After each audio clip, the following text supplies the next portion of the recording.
Isang magandang umaga na naman po. Ngayon po ay nasa BGC na naman po ako. At susubukan ko pong bilangin lahat ng BGC art dito sa Bonifacio Global City. Samahan niyo po ako kasi solo ride lang ako. Kasama ko lang yung bagong folding bike.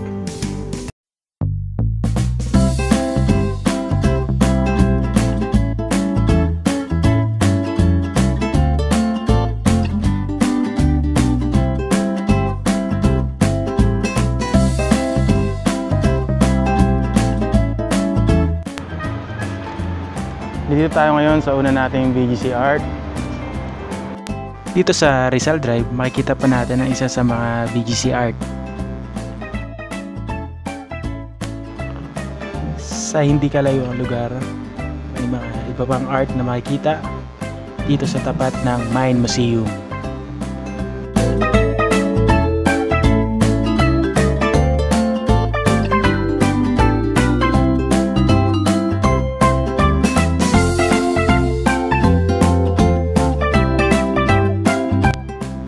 Dito sa Burgos Circle, hindi lang art ang makikita kundi mga sculpture tulad nito.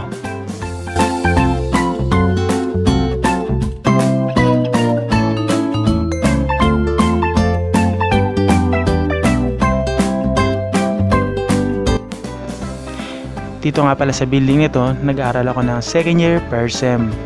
Madami ako naging kaibigan dito.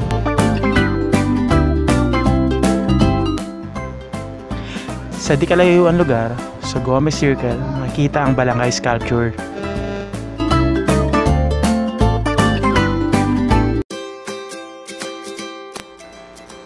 Dito sa tapat ng Seibo Tower, makikita pa ang isa sa mga sculpture ng BGC.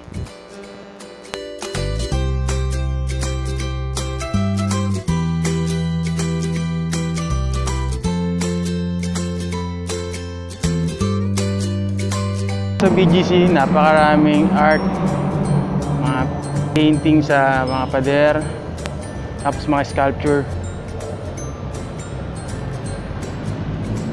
So talagang hanapin mo muna siya. Bago mo siya makita, talagang iikutin mo muna yung buong BGC. Dami pwedeng makita dito. So dito sa Mercato matatagpuan yung astronaut na nakahiga. Hindi ko alam kung anong tawag sa kanya.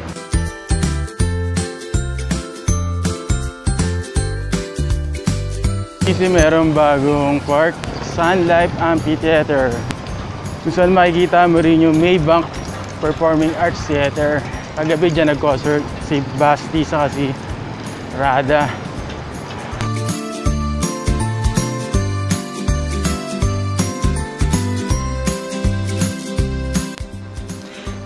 Coming into Being, gawa ni Daniel de la Cruz. Sabi dito, ang sining ay salamin ng buhay. Ang sculpture na to ay simbolo ng pag-usad ng Bonifacio Global City. Testamento na kahit na marami at malalim ang mga pagsubok, nananatiling positibo ang tingin ng mga Pilipino sa kinabukasan. Ito rin ay pagpupugay sa mga manggagawa sa konstruksyon na binuwi sa kanilang mga buhay at pangangatawan. Inaalay natin ito sa kanila.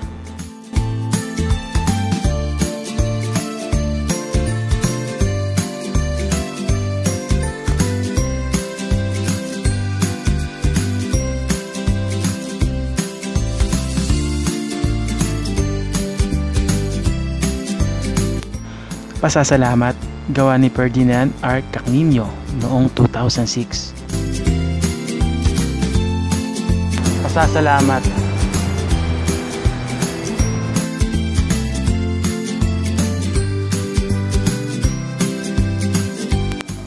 Habang ako'y nag-iikot, may pumukaw sa aking mga mata, mga kotse na iba't ibang uri.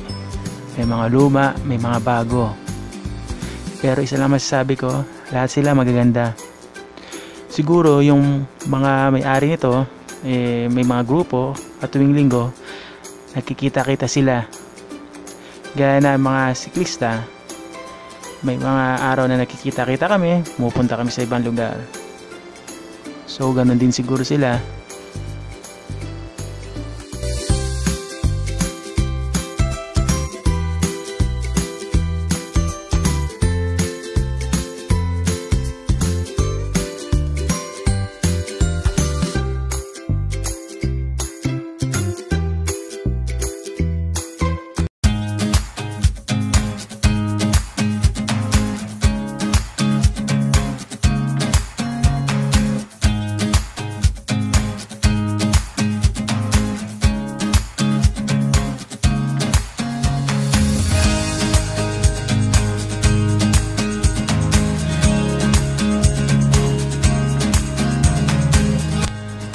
Itong painting na to isa sa mga matagal ko nang hinanap at ngayon ko lang siya nakita at nakuhanan.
Sa mga paborito kong painting dito sa BGC, itong nasa likod ko yung bata kasi parang totoo siya.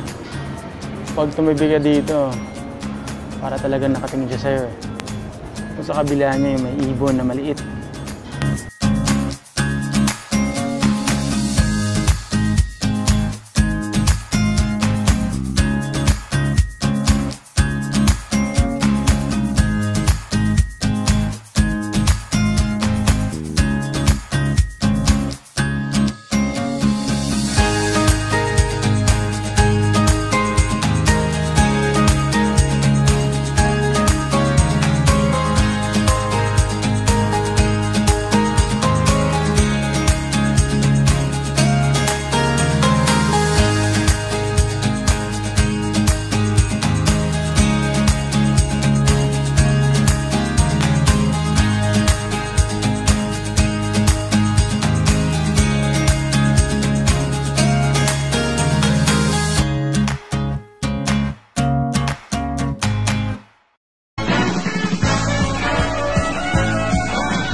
Walang takot sa bangis ng kalabay, di umuulong, matatak tagapagtanggol.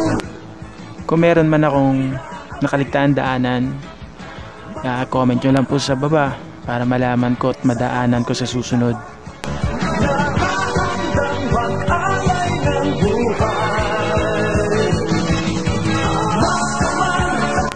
Tapos na naman po ang isang adventure cycling natin.